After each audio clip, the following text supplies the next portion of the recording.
Veliki pozdrav i dobrodošli na kanal Obavesti me. Nešto se dogodilo u Vašingtonu što bi moglo ozbiljno da promijeni političku računicu Milorada Dodika. I možda je upravo to najvažniji detalj cele ove priče, jer pritisak koji se sada pojavljuje ne dolazi samo od demokrata, ljudi iz bivše Bidenove administracije ili tradicionalnih kritičara Republike Srpske. Među američkim zakonodavcima koji od Trumpove administracije traže oštri pristup prema zvaničnicima Republike Srpske, nalaze se i veoma ozbiljna republikanska imena. Medij Semafor je objavio da je dvostranačka grupa uticajnih članova Kongresa ponovo pozvala administraciju Donalda Trumpa da razmotri sankcije zvaničnicima Srba u Republici Srpskoj, ali pogledajte ko se nalazi među potpisnicima. Tu je republikanski senator Roger Wicker iz Mississippija, predsjednik odbora Senata za oružane snage. Tu je Chuck Grassley iz Ajove, republikanac i predsjednik Senatskog odbora za pravosuđe. Pored njih su demokratska senatorka Jean Shaheen, senator Dick Durbin i kongresmeni Bill Keating i Mike Turner, koji je također republikanac. Dakle, ovo više nije jednostavna priča o kojoj se može reći demokrate pritiskaju Dodika, a republikanci ga brane. Slika je postala mnogo komplikovanija.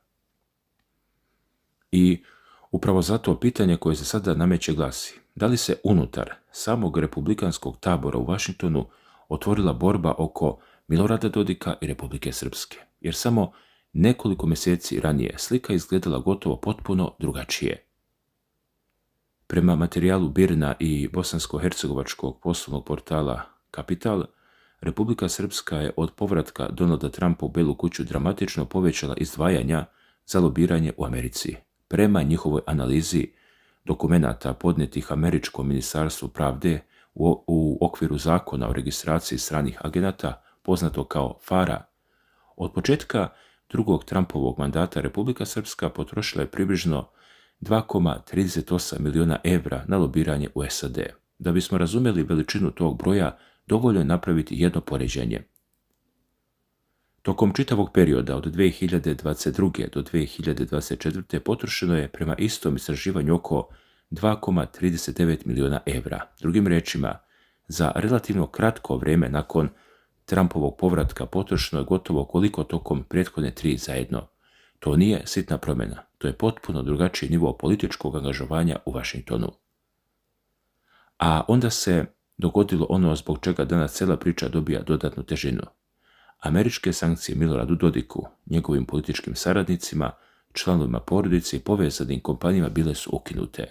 BIRN i Kapital zato postavljaju pitanje koliko je intenzivna lobistička kampanja doprinijela promjeni američkog pristupa. Važno je odmah napraviti razliku. Sama činjenica da je lobiranje povećano ne dokazuje da je ono bilo jedini ili presudni razlog ukidanja sankcija, ali vremensko poklapanje je dovoljno značajno da su ga analizirali i ljudi koji godinama prate američki sistem lobiranja. I tu dolazimo do čoveka čija izjava možda najbolje pokazuje koliko je taj rezultat bio neobičajen. Američki konsultant Todd Prince, stručnjak za FARA dokumentaciju, rekao je za BIRN i Kapital da su kompanije koje je angažovala Banja Luka imale veoma težak zadatak.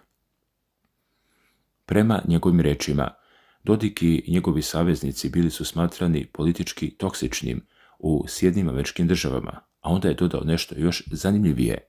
Istakao je da je istorijski veoma teško postići skidanje neke osobe ili kompanije sa američke liste sankcija i da činjenica da je Trumpova administracija pristala na to ukazuje da je lobistički napor po njegovoj procjeni bio uspješan. Prince je ukazao i na širi kontekst.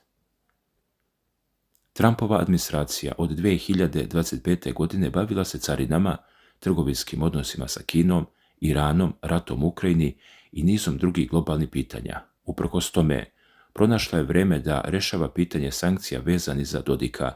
To je politički veoma zanimljiv detalj, ali onda dolazi obrt. Jer sada republikanci iz samog američkog kongresa ponovo otvaraju pitanje sankcija.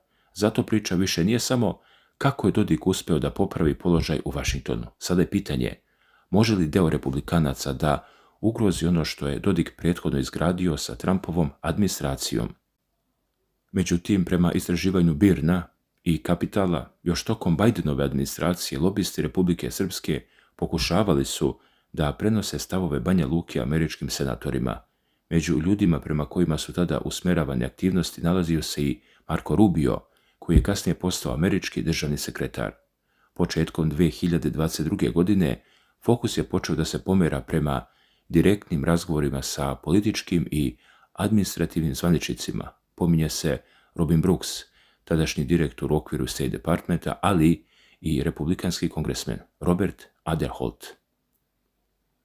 Direktorka Kancelarije za međunarodnu saradnju Republike Srpske Ana Trišić-Babić objasnila je strategiju veoma jasno. Cilj je, prema njenim rečima, stvaranje mreže relevantnih sagovornika koji dele određene principe, poštovanje Daytona, uvažavanje političke realnosti i spremnost na racionalnu saradnju. Ali dolaskom Trumpa u januaru 2025. ta strategija dobija mnogo veći finansijski zamah.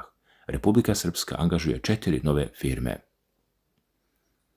A iza pojedinih imena nalaze se vrlo zanimljive političke veze. Prema BIRN-u i Kapitalu, gotovo polovina tog iznosa otišla je izraelskom proizvođaču, nećemo imenovati. A zašto je to zanimljivo? Zato što je suvlasnik te firme, Ariel Sender, čovjek koji je vodio Trumpovu kampanju među američkim državljanima u Izraelu tokom izbora 2016. i 2020. Dakle, nije angažovana samo neka nasumična konsultantska kompanija. Traženi su ljudi koji poznaju republikansku političku infrastrukturu i Trumpovo okruženje. Stokes Strategies je prema istom istraživanju dobio oko $500,000. Njegovi FARA izvještaji pokazuju da je jedan od fokusa bilo povezivanje sa konzervativnim organizacijama i održavanje sastanka u Kongresu. Stokes je angažovao Kristin Černijevski. Ona ima veze sa američkim konzervativnim krugovima i republikanskom partijom, a bila je i saradnica jednog od najuticajnijih konzervativnih instituta u Americi. A onda još jedan detalj. Samo mjesec dana pre ukidanja sankcija vlasti Republike Srpske angažovale su približno $130,000. Prema njihovom FARA izveštaju, zadatak je uključivao pravno istraživanje i pripreme tužbe u vezi sa ranijim stavljanjem određenih građana i subjekata Republike Srpske na OFAC listu sankcija. Dakle, radilo se direktno na pitanju sankcija. I konačno dolazimo do Continental strategiji. Firma je angažovana ugovorom vrednom oko $660,000. Na njenom čelu se nalazi Carlos Trujillo, bivši Trumpov savjetnik. Kada sve ovo spojite, postaje jasno da Banja Luka nije pokušavala samo da kupi prostor u američkim hodnicima moći. Strategija je bila mnogo preciznija. Približavanje konzervativnom političkom ekosistemu, približavanje republikancima i gdje god je moguće, približavanje ljudima povezanim sa samim Donaldom Trumpom. Međutim, dragi gledaoci, Trumpova Amerika nije jedan centar moći. Ovo je možda najvažnija stvar za razumevanje cele priče. Kada kažemo Amerika, često govorimo kao da je reč o jednom čoveku i jednoj politici. Nije. Bela kuća ima svoju politiku. State Department ima svoju institucionalnu težinu. Ministarstvo financija kontroliše veliki deo sankcionog mehanizma. Senat ima sopstvene odbore, predstavnički dom svoje. A među republikancima postoje vrlo različiti pogledi na Balkan, Rusiju, NATO i budućnost Bosne i Hercegovine. Zato činjenica da je Dodik ostvario prodor prema Trumpovom okruženju ne znači automatski da je pridobio čitavu republikansku partiju. Sada to postaje očigledno. Roger Wicker nije marginalni političar, predsjednik je odbora Senata za oružane snage. Chuck Grassley nije marginalni republikanac, predsjedava odborom za pravosuđe. Mike Turner godinama se bavi bezbednosnim i spoljnopolitičkim pitanjima. Kada takvi republikanci potpisuju dokument zajedno sa demokratama, Dodik teško može da odbaci stvar jednostavnom tvrdnjom da je u pitanju napad Bidenovog političkog tabora. Biden više nije u Beloj kući, bolestan je. Ovo se događa pod Trumpom i republikanci učestvuju. A šta kaže Trumpova administracija? Semafor Mediji je posle objavljivanja teksta dobio odgovor State Departmenta. Portparol je naveo da Sjedinjene Američke Države podržavaju suverenitet i teritorijalni integritet Bosne i Hercegovine i da će nastaviti da sarađuju sa partnerima na očuvanju mira uspostavljenog Dejtonskim sporazumom. State Department je također naveo da veruje da građani Bosne i Hercegovine treba sami da odlučuju o svojoj budućnosti i da očekuje saradnju sa izabranim predstavnicima nakon oktobarskih izbora. Bela kuća prema semaforu nije odgovorila na zahtjev za komentar i zato trenutno ne postoji osnova da tvrdimo da je Donald Trump lično promijenio odnos prema Miloradu Dodiku. Ljudi, to bi bilo pretjerivanje, ali postoji osnova da kažemo nešto drugo. U Republikanskoj Americi postoji ozbiljna grupa ljudi koja očigledno nije prihvatila ideju da je pitanje Dodika završeno, a to je razlika. Međutim, u isto vrijeme kada se u Vašingtonu ponovo otvara pitanje sankcija, pojavljuje se još jedan narativ koji Dodika stavlja u središte mnogo veće geopolitičke priče. Ukrajinski Ukrinform objavio je komentar stručnjaka za međunarodnu bezbednost Nikolaja Zencova pod naslovom "Da li Bosna postaje sljedeći ruski hibridni front u Europi?" Ovdje moramo biti posebno precizni. To nije neutralna međunarodna istraga niti dokaz da Rusija priprema sukob u Bosni. Riječ je o komentaru objavljenog u ukrajinskom državnom mediju i tvrdnje iza njega treba posmatrati kao analizu i procjene autora, a ne kao utvrđene činjenice. Ali politički značaj takvih tekstova postoji upravo zato što pokazuju kako deo bezbednosne zajednice povezuje Dodika sa širom ruskom strategijom na Balkanu. Zencov predstavlja Dodika kao jednog od najbližih političkih partnera Moskve na Zapadnom Balkanu. Ukazuje na njegove kontakte sa Rusijom, sukobe sa centralnim institucijama Bosne i Hercegovine i političke inicijative Republike Srpske. Autor zatim iznosi procjenu da Moskvi odgovara nestabilnost na Balkanu zato što bi ona mogla da odvlači evropsku i NATO pažnju od Ukrajine. Ponovo naglašavamo, to je procjena autora, ali upravo takva argumentacija može biti politička municija za Dodikove protivnike u Vašingtonu. Jer ako želite da ubedite američke republikance koji snažno podržavaju NATO da ponovo uvedu sankcije, argument Dodik protiv Sarajeva možda nije dovoljan. Argument Bosna može postati drugi front ruskog pritiska na NATO zvuči sasvim drugačije u američkom senatu. Također, Zencov posebnu pažnju posvećuje Brčko distriktu. Razlog je geografija. Brčko teritorijalno razdvaja istočni i zapadni deo Republike Srpske. Autor navodi hipotetički scenarij pokušaja uspostavljanja kopnenog koridora koji bi povezao dva dela Republike Srpske. Također, Zencov argumentuje da bi nasilna promjena statusa Brčkog internacionalizovala krizu i potencijalno primorala NATO da dodatne resurse usmeri prema Balkanu. Hrvatska je članica NATO-a, EUFOR je prisutan u Bosni, Zapad već ima ozbiljne obaveze prema istočnom krilu NATO-a.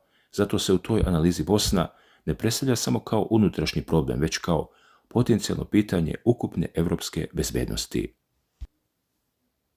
Ukrinform komentar ide dalje i povezuje Republiku Srpsku sa konceptom po znacima navoda srpskog sveta. Autor tvrdi da određeni zapadni analitičari taj koncept posmatraju kao savremenu političku verziju ranih ideja o nacionalnom povezivanju Srba u regionu. Istovremeno ukazuje na sve intenzivniju ekonomsku, infrastrukturnu i političku saradnju Srbije i Republike Srpske. Također, Zencov zatim pominje veze Srpske pravoslavne crkve i Ruske pravoslavne crkve, različita udruženja, motociklističke klubove i druge organizacije za koje pojedini bezbednosni izvori tvrde da mogu predstavljati kanale ruskog uticaja. Navodi i zabrinutost zapadnih analitičara zbog Rusko-srpskog humanitarnog centra u Nišu, ali niz takvih tvrdnji godinama je predmet političkih sporova i za pojedine optužbe nema javno dostupnih dokaza. Upravo zbog toga treba razlikovati tri nivoa: šta se zaista dogodilo, šta političari tvrde i šta analitičari predviđaju da bi moglo da se dogodi, jer se upravo njihovi mešanje na Balkanu često proizvodi mnogo veća drama nego što činjenice dozvoljavaju, ali za Dodika postoji još veći problem. Nije presudno da li je svaka od tih optužbi tačna. U politici je presudno i ko uspeva da nametne priču Vašingtonu. Republika Srpska je očigledno razumjela tu lekciju, zato je uložila milione u lobiranje. zato su traženi ljudi povezani sa konzervativnim organizacijama, zato su uspostavljeni kontakti u Kongresu, zato su angažovani ljudi iz Trumpovog političkog sveta, ali sada druga strana radi potpuno isto na nivou političkog narativa. Njena poruka Washingtonu nije: ne volimo Dodika, poruka je mnogo ozbiljnija. Ovo je pitanje Daytona, Rusije, NATO-a i europske bezbednosti. Ako ta interpretacija počne da dobija podršku među republikancima, Dodikov položaj postaje znatno komplikovaniji. Medij Semafor je razgovarao i sa Jimom O'Brienom, pomoćnikom državnog sekretara za evropske i euroazijske poslove tokom Bidenove administracije. Njegovu izjavu također treba posmatrati u odgovarajućem političkom kontekstu. O'Brien je bio deo prethodne demokratske administracije i kritikovao je pristup Trumpove administracije Balkanu. On je izneo sumnju da bliskost Republike Srpske sa sadašnjom administracijom može objasniti njenu uzdržanost prema određenim inicijativama vezanim za Srebrenicu. To je O'Brienova politička procena. Nije potvrđena činjenica o motivima Bele kuće, ali ona pokazuje da se oko Dodika sada vodi još jedna bitka. Bitka za objašnjenje zašto je Trump promijenio američki pristup. Dodikovi ljudi kažu: argumenti su pobjedili. Kritičari kažu: lobiranje i političke veze promijenili su odnos. Ljudi iz bivše administracije vide ideološko približavanje, a pojedini republikanci sada ponovo traže sankcije. 4 potpuno različite interpretacije istog događaja. I tu priča dobija još jedan sloj. Semafor navodi da postoji zastoj oko pitanja ko treba da nasledi visokog predstavnika u Bosni i Hercegovini nakon američkog insistiranja na promjeni na toj funkciji. State Department je Semaforu rekao da SAD podržavaju vršioca dužnosti visokog predstavnika i smatraju da ima potrebna ovlašćenja za očuvanje stabilnosti u saradnji sa domaćim liderima i međunarodnim partnerima, ali paralelno postoji i američki ekonomski interes. Semafor pominje projekat gasovoda vredan oko $1 milijardu, povezan sa američkom kompanijom. Odjednom vidimo da američka politika prema Bosni nije samo priča o Daytonu. Tu su bezbednost, Rusija, energetika, američke kompanije, Kongres, Bela kuća, sankcije, izbori i lobisti, a Milorad Dodik nalazi se gotovo tačno na presjeku svih tih interesa. U međuvremenu Sarajevo je trošilo mnogo manje. Istraživanje Birna i Kapitala otkriva još jedan zanimljiv kontrast. Bosna i Hercegovina kao država trošila je znatno manje na direktno lobiranje. Bosnian American Alliance registrovana je 28. aprila 2025. kao agent Ministarstva spoljnih poslova Bosne i Hercegovine.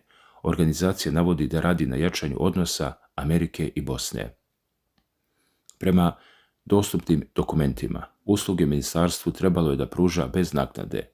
U FARA dokumentima BAA tvrdi da od Ministarstva spoljnih poslova nije dobila financijsku nadoknadu i da aktivnosti obavlja dobrovoljno.